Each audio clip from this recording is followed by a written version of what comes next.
Hello, my beautiful friends. I don't have the fancy camera on.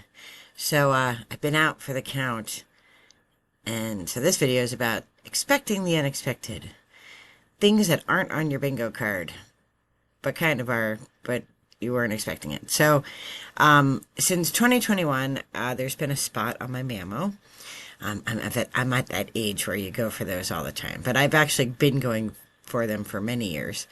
Um, and they didn't do anything about it because it was not, they didn't think cancerous, and it was just like in there, and I don't know, deep in there, I guess. And About a month ago it started to hurt. It started to grow, and it started to move, kind of like Godzilla coming out of the mountain. And it was moving, but it was in a place where they couldn't get to it. And it wasn't infected or anything, so they weren't going to do anything about it. So they said, well, you're going to have to go to a specialist, surgeon and a cosmetic surgeon, and then they'll work together to, I don't know, figure something out, right? Well, in the meantime, while I was waiting for that appointment, it got worse and worse and worse. And so when I finally got to the specialist, she was like, well, we can schedule you for surgery in the hospital, or we can take care of this right here. And I was like, well, I was born in the 70s, so grab your scalpel. We ride at noon. Let's go. Thursday, I had an emergency lumpectomy in the office. And um, it hurt. Let me tell you. Like, they gave me local, which I'm just so grateful I didn't break Dave's fingers, and I'm glad they didn't have to scrape me off the ceiling, because the local helped in some areas, but it didn't take in others. But I was like, I don't care. I'm not going into the hospital. I don't want to go to the hospital and have all the, they knock you out, and that stuff affects me for so long, like anesthesia, like for like a week, I'll be all out of sorts. I didn't want all that. So whatever this was going to be, it was going to be at least temporary, and then I could, get better.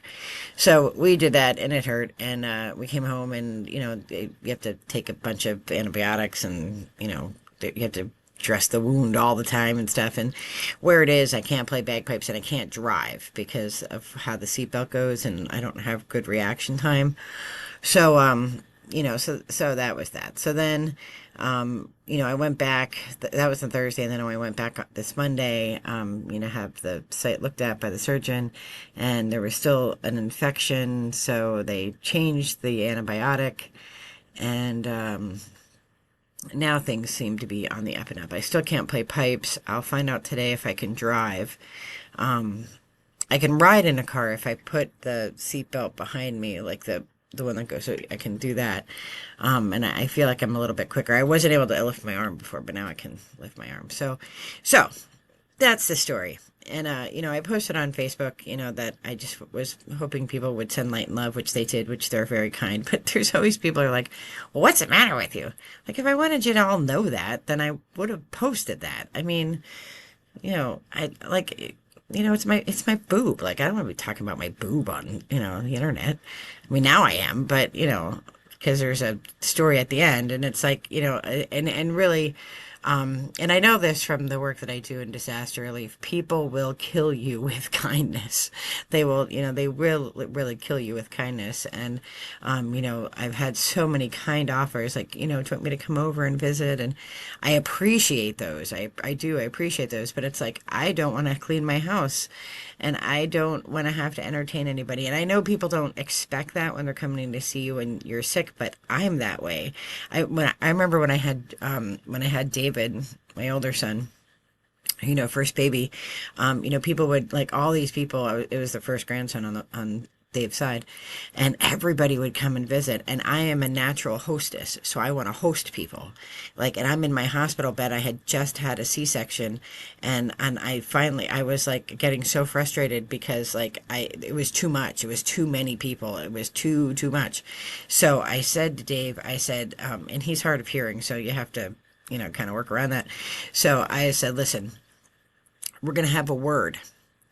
and this is going to be a magic word. And if I say this word, it means you got to get these people out of here. You got to get them out of here because I'm at max capacity and I just can't handle it. And so the word was Clambake. So I'd be like, I can't wait till we have a Clambake this summer. We'll have David in a little red, white, and blue outfit, and that would be Dave's sign. All right, she's had too much. She's had enough. Let's get these folks out of here. And that's it's been a joke because we've used that many times. And both of us have used it many times to alert one another that we're at max capacity. So not on my bingo card. This was not on my bingo card. And, so I couldn't do anything. I had to cancel all of my plans, and I had tons of things going on this week. I have a baseball game that I was supposed to go to tomorrow night. I had, pipe practice and stuff like that, but I had, just different things that I was going to be doing with different people, and I had to cancel it all. Like, I had to cancel it all, and that sucked. But in the bigger picture, it was better to get this thing out, right? It's better for it to be out than in there. And while not on my bingo card, the sun still rose, right? So no, I didn't get to do that fun thing on Monday night, but you know what? The sun still came up.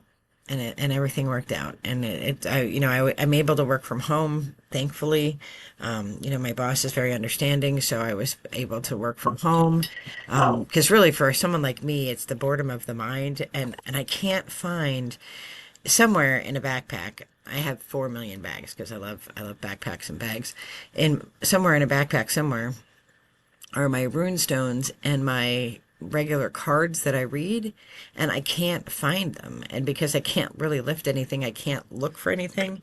So I obviously I have a million decks of cards, and I have multiple packs of runes, but I can't find the ones that I love.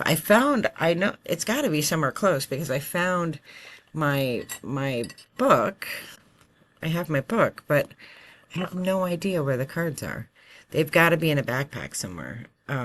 And Lord knows. But I figure I'm going to pull a card just to pull some energy and see what Spirit's saying to me. And, Spirit will lead me to my runes. Maybe I'm supposed to not be with them right now and not rely on them and rely more on Spirit and journaling and stuff like that. But we'll pull a card and see what Spirit has to say for us today. I am shuffling 3 times. I might have to have a sip of tea between shuffling and knocking. The antibiotic, really.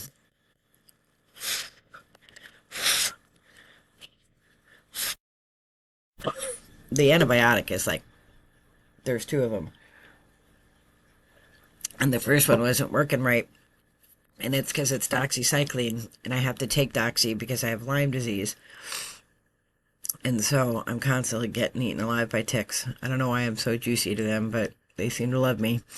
So that wasn't quite working. So they added a second one. And pretty much means I can eat Swedish fish and like I can't eat a whole lot of stuff. But I did make fire cider. That was something I could do. Although I use fresh garlic and I crush it the old-fashioned way with like the, I don't know what that thing is called. Like it's like a thing you crush it with. And couldn't do that. I didn't have enough strength to do that because I didn't realize it took 2 hands to do it. I mean, I guess I knew that, but I didn't realize it. So I had to cheat and use already minced garlic. But other than that, I had fun doing it. It took me a lot longer than it normally does. But I think I value and am grateful for the opportunity to slow down. My son and I have been watching Godzilla movies all summer. And we finished the Showa era. Now we're watching Godzilla adjacent movies. They are all terrible, but they're terrible in the very best of ways. And I've been cooking with my other son, making stuff from his Five Nights at Freddy's cookbook. And so, like I've had time to slow down because I had to like just empty my schedule and not do things. So I am grateful for that. So while the surgery wasn't on my bingo card, neither was, spending all this great time with my kids. So, just trying to find that silver lining, um, in everything. So, all right, let's get. We're gonna do three pat. If you've not been with me for a card read before, I use oracle cards. I don't use tarot because it's not my tradition. Typically, I read cards with runes, but I'm just gonna pull some cards. I shuffle three times, I knock three times, I blow around the deck, and then I do three passes. And if any cards come out, whatever comes out is what we read. If nothing comes out, that means there's not a message. This message could be me for me, it could be for you watching. So let's see how it goes. So this is pass one.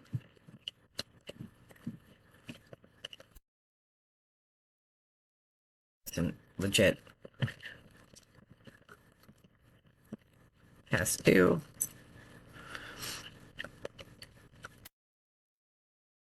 Pass three. We got one card. Go with the flow. I love this card. I love this card. So, she's in this boat. It's beautiful. And notice she doesn't have her oars out, right? She's watching. She's looking around. She is, looking up, sort of in the horizon there where the sun is, right? And there's a stick there, right? You have to navigate around that stick.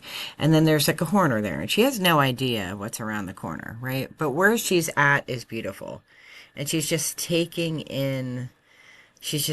in, right? So find the beauty where you are. So for me, like, there was some sticks, there's a waterfall right there on my bingo card. But I got to do some other really beautiful things, like spend time with my kids and make my fire cider. And I cooked it. I was so hungry, and there's a grocery store right behind our house, and I was like, I was gonna make BLTs, but I needed bread, so I thought, well, I can walk and get bread, so I'll walk and get bread, and I go to get the bread, and I'm in the grocery store. I'm like, I'm hungry for steak. I'm gonna get steak. So then I called my son, and I'm like, hey, meet me in the alley because I can't carry all these potatoes home. Because I don't make anything from a box. I don't at all. I don't make anything from a box. So if I make mashed potatoes, they are homemade mashed potatoes. Or I'll make champ or Cookhannon or something like, and I always make it from scratch. And so my kid was like, and so he met me in the alley, like we're drug dealers, right? He meets me in the alley, and I'm like, here's the potatoes, here's the steak. So there's beauty, even though this surgery wasn't in my bingo card, there's still opportunities to be grateful. And I am grateful that I got to spend this time with my kids and, just, being close to home. And it does suck that I can't play pipes. I mean, I play in addition at band, I play my pipes on my own. But really, literally, it's like right here, and that's right there. So I can't do that yet. Hopefully next week I'll be able to return to piping. I think I'll be able to return to driving before I can return to piping. But I have my practice channel, so I can do that. I wasn't able to play the practice channel the first few days, but I was able to play it yesterday. So anyway, so there's beauty in the moment, right? But take time. Like, look how, like, there's stillness there, right? She's not like getting into the curve, like what's around the corner. She's like, let me appreciate what's here before things change. And I think that's a really good energy to stay in, right? If you can. What a great message from Spirit. Thank you, Seth and Adam. So I am wishing you all the very best in light and love. Be well. Take care. Bye bye.